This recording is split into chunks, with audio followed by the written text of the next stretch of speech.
How's it going, guys? Vaibhav here and welcome back to another video. Now, before we get started, I just want to say a big thank you to everyone who subscribed to this channel. We've just hit 3,000 subscribers, which to me is a big milestone. So anyone who hasn't subscribed yet, you can do so by clicking the link or the button down below. And we do have big plans for this channel for the foreseeable future. So if you guys want to be a part of that process, make sure you subscribe and let's see where this ends up in the next couple of months or even the next couple of years. But with that being said, a big thank you once again. Let's get into today's video, which is talking about Poco. So a few months ago, or even maybe just a month ago, I talked about the Poco F2 Pro, but within that video I also mentioned the Poco M2 Pro being a mid-range smartphone that's supposedly coming out, and this was from leaks from a variety of different sources. But it looks like the Poco M2 Pro was a reality, and it's finally coming to us on July the 7th at 12 p.m. Indian Standard Time, and this is going to be via Flipkart, which is an online retailer in India. So it's been teased here with the hashtag Feel the Surge. I don't really know how to feel about the hashtag, no pun intended, but definitely it doesn't really match Poco's marketing. I've seen Poco do better, but Feel the Surge is just a very gimmicky way to market these things. I know it'll attract or sort of appeal to a certain amount of people, but definitely for me it doesn't quite hit that spot. So we've been seeing a few teasers and a few leaks of the phone here and there, and I just want to discuss it and what you can expect for this phone. There will be more information coming out from Poco in the next couple of days for this phone, but I thought I'd make a video on this regardless because most of this is sort of set in stone and we know most of what the phone will bring, right from its design, which we can see on screen right about here, to what sort of specifications we're expecting. So let's dive into that with the actual web page on Flipkart. So as you can see, this is the design and it looks fairly similar to the Xiaomi Redmi Note 9 Pro or the Note 9 series. And I guess in a nutshell, the Poco M2 Pro is a rebranded version of that phone. So pretty much all of its specifications, the camera gear, the design, the charging, everything is going to be borrowed from the Redmi series and just ported over to the Poco phone. And I guess we're not too unfamiliar with that because the Poco F2 Pro was a rebrand of the Redmi K30 Pro in China. So Poco basically is being known for these rebranded smartphones, which could be a good thing. It could also be a bad thing because Poco really wants to establish themselves as a brand that rivals other brands like, for example, Realme or OnePlus, even Nord now. And with rebranded phones, it just takes away from that essence. But regardless, we don't know what Nord is going to bring, and Realme actually makes some decent smartphones. So Realme is the potential threat for Poco here, and that's what sort of Poco is trying to eliminate. Now, this phone in a nutshell is the Redmi Note 9 Pro, as I mentioned. The first thing I want to say is the design. So the design cues are very on par with the Redmi Note 9 Pro, as well as the charging. So it does say it's going to come with some sort of fast charging support. We don't know what the charging support is yet, and that's what this teaser is going to be. Find the word and stand a chance to win the Poco M2 Pro. So surge with dash amount of charging. Now, if I was to bet, it would be 30-watt charging because guess what? It comes on the Redmi Note 9 Pro. So this is the Redmi Note 9 Pro official. This is the international variant of the phone, and the design, as you can see, is fairly similar to what the M2 Pro is being teased at. Now, before we get into all of its specifications, I also want to mention that one of the certification listings found over on XDA developers actually mentioned that this will come with a mid-range processor, and the processor in question is the Qualcomm Snapdragon 720G processor, which again is in the Redmi Note 9 Pro, and that basically is the phone in a nutshell. So if we go over to the specifications of the Redmi Note 9 Pro, if we scroll over, we're getting a 64 megapixel quad camera setup. Again, the quad camera placement is exactly the same as found on the Poco M2 Pro.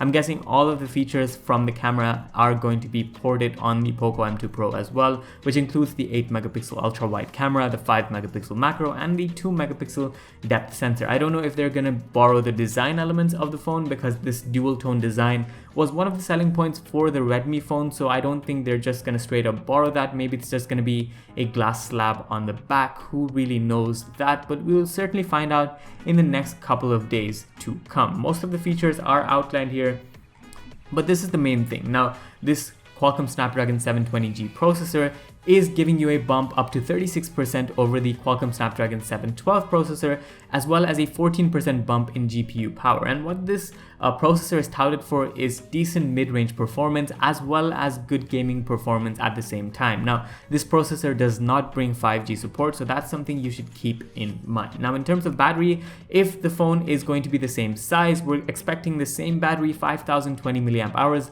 with 30-watt charging. And I think rebranding these smartphones just means Poco can absorb the cost of actually designing the phone and manufacturing it, because I'm sure Poco and Redmi have a lot of these units lying around, and it takes much less money to rebrand a phone from a Redmi brand to a Poco brand than to actually make a completely new design, print out or make parts, design them, manufacture them in an assembly line. All of that takes much more money than just rebranding a phone, and that's why Poco is doing it, and that's why Poco can offer you a good price tag for these smartphones.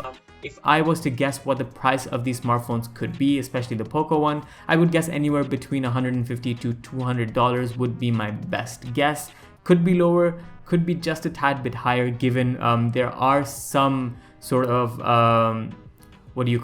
some sort of clashing rumors between what sort of processor this thing is going to have. Some people are saying it's going to be the 720G for sure. Some people are saying it's going to be a different one. So depending on what type of processor, it might be higher, it might be lower. The side fingerprint scanner, once again, is confirmed from this render. If you have a look right there, it does show an indent on its side, which basically confirms the side fingerprint scanner.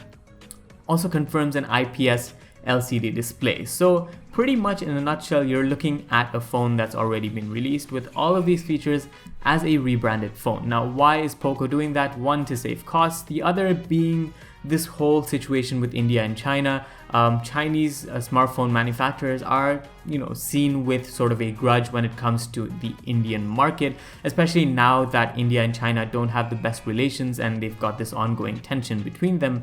And if Poco could do it, they could market this phone as one that is sort of more rooted to the Indian soil, and that obviously attracts more people to buy this phone, and I guess that's what they're trying to do. Now, some of the things that I want to mention that this phone will have is NFC, 3.5mm headphone jack, as well as the IR remote. So these are some value added features that not many smartphones bring at this price tag, so maybe that's how Poco is trying to differentiate themselves. But this is pretty much the Redmi Note 9 series being rebranded into the Poco M2 Pro series. I've made a video or sort of a review of the Redmi Note 9S. This is the international variant of the phone.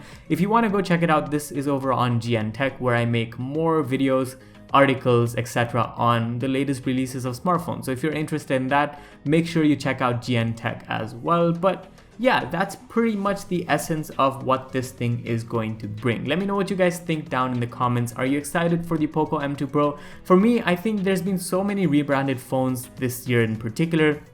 It sort of diluted my interest into following so many brands, because with so many phones, even for a tech enthusiast, it becomes really hard to keep track of what brand is where and what brand is marketed towards what target segment, etc, etc. And if I find it so difficult, I'm pretty sure people who don't have any knowledge in the tech space and just want to buy a phone are going to be confused as heck when deciding on what phone to buy. And maybe that's why these people do it. They want to confuse the consumers and they want them to make a purchase, and despite of them making a purchase on Poco or Xiaomi, at the end of the day, the end product is the same. One company gets the money and it's a win-win for everyone because they save costs and they save marketing. So yeah, let me know what you guys think about this whole situation with rebranding of smartphones.